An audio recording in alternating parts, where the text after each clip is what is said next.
ગુજરાતમાં આપણે અવારનવાર જોઈએ છીએ કે ઘણા એવા નેતા છે કે જેની લોકચાહના ખૂબ મોટી છે, સતત ચર્ચામાં રહેતા હોય છે ને આવા જ એક નેતા એટલે કે ગોપાલ ઇટાલિયા. તે પોતાના બેબાક બોલથી તો જાણીતા છે, પરંતુ અવારનવાર તે એક એવા જે મંત્રી છે તેને ટાર્ગેટ કરીને પોતાના ભાષણમાં કટાક્ષ કરતા હોય છે અને એ કટાક્ષ છે આજે તેના રાજીનામા સુધી પહોંચી ગયો છે. કોણ છે આ મંત્રી? કોને ગોપાલ ઇટાલિયા અવારનવાર કટાક્ષ કરે છે, કોને ટાર્ગેટ કરે છે, આ વિષયે જ આ વિડીયોમાં વાત કરવી છે. નમસ્કાર, BS9 TV ન્યૂઝમાં આપની સાથે હું ભગવતી વિશાવાડી. છેલ્લા ઘણા સમયથી જ્યારથી ધારાસભ્ય તરીકે ગોપાલ ઇટાલિયા ચૂંટાયા છે ત્યારથી તે રાજ્યના ગૃહમંત્રી છે, એટલે કે હર્ષ સંઘવી તેને અવારનવાર પોતાના ભાષણોમાં કહેતા હોય છે કે 8 પાસ મંત્રી છે અને હવે એ હદે તેઓ પહોંચ્યા છે કે જે રાજ્યની કાયદો અને વ્યવસ્થા છે તેને લઈને તેમણે રાજ્યપાલને કહ્યું છે કે તેમને પદ ભ્રષ્ટ કરવામાં આવે.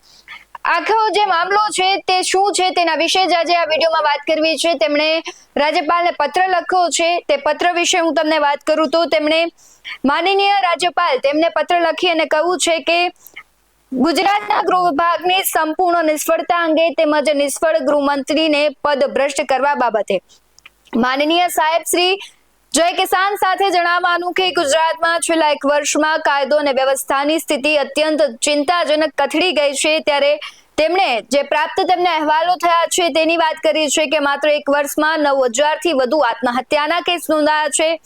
બીજો પોઈન્ટ એમનો એવો છે કે 898 કરોડની ચોરીઓ થયેલી છે, જેમાંથી 643 કરોડનો મુદ્દામાલ હજુ સુધી મળેલ નથી. ત્રીજો તેમનો મુદ્દો છે કે અપહરણના કેસ વધી રહ્યા છે. માત્ર અમદાવાદમાં જ 2511 કેસ નોંધાયા છે, જેમાંથી 734 લોકો વિશે અત્યાર સુધી કોઈ પતો નથી મળ્યો.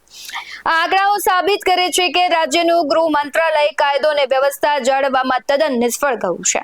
જનતાની સુરક્ષા કરવી એ ગૃહ વિભાગનું મુખ્ય કાર્ય છે, પરંતુ હાલની પરિસ્થિતિમાં લોકો પોતાને અસુરક્ષિત માને છે, જે ગૃહમંત્રીની નિષ્ફળતાનો બોલતો પુરાવો છે.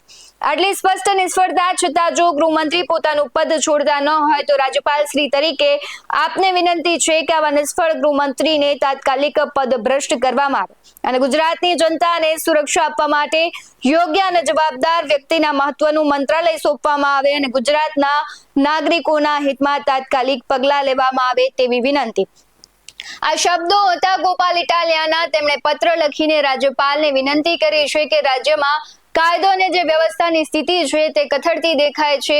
જે ગૃહ મંત્રાલય છે તેની કામગીરી ઉપર તેમણે અનેક સવાલો કર્યા છે. શંકાના દાયરામાં ગૃહ મંત્રાલય છે. આપણે જોતા હોય છે કે અવારનવાર ગોપાલ ઇટાલિયા છે તેમને ટાર્ગેટ કરીને ક્યાંક તેમના ભાષણોમાં તેમને કટાક્ષ કરતા હોય છે ને આ વખતે એક મોટું પગલું લીધું છે. એક મોટી તેમણે વિનંતી રાજ્યપાલને કરી છે કે હવે તેમને પદ ભ્રષ્ટ કરવામાં આવે.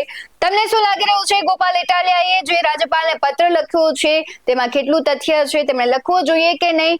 ગૃહ મંત્રાલયની કાર્યવાહી પર તમને શું લાગી રહ્યું છે? રાજ્યની કાયદો અને વ્યવસ્થા કેવી છે? તમને શું લાગી રહ્યું છે? તમે કમેન્ટ બોક્સમાં જરૂરથી જણાવજો. આવા જ બધો અહેવાલો સાથે ફરી મળતા રહીશું. તમે અમારી YouTube ચેનલને સબસ્ક્રાઇબ કરવાનું, અમને Facebook અને Instagram પર ફોલો કરવાનું ભૂલશો નહીં.